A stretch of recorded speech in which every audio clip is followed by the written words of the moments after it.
দেশের রাজনীতিতে আওয়ামী লীগ নিষিদ্ধ হবে কি হবে না এই বিতর্কে উত্তাল গোটা রাজনৈতিক মহল, যার শুরু জাতীয় নাগরিক পার্টির দক্ষিণাঞ্চলের সংগঠক হাসনাত আব্দুলের একটি ফেসবুক পোস্ট থেকে।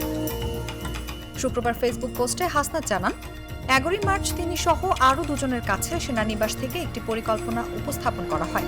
আসল সমঝোতার বিনিময়ে প্রস্তাব মেনে নিতে বলা হয়। তবে হাসনাত বলেন, আওয়ামী লীগকে ফেরাতে হলে লাশের উপর দিয়ে ফেরাতে হবে।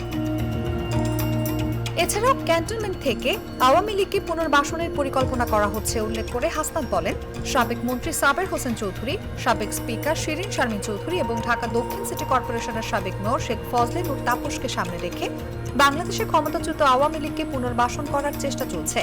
বিষয়টিকে তিনি রিফাইন্ড আওয়ামী লীগ নামে নতুন একটি ষড়যন্ত্র হিসেবে বর্ণনা করেছেন। এদিকে হাসনাতের এই পোস্ট নিয়ে সামাজিক মাধ্যমে দিনভর এই বিষয়ে আলোচনার পর সরব হন 24 আন্দোলনের অন্যতম সংগঠক ও অন্তর্বর্তী সরকারের উপদেষ্টা আসিফ মাহমুদ।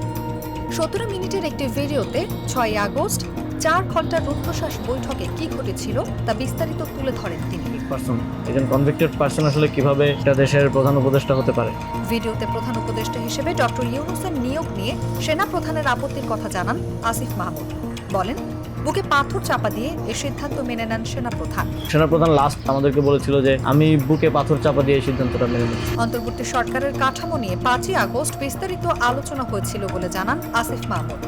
1/11 মতো ঘটনা যেন পুনরাবৃত্তি না হয় সে ব্যাপারে সতর্ক করেছিলেন ডক্টর ইউনূস। অনুভা বিশ্বাস, জাগো নিউজ।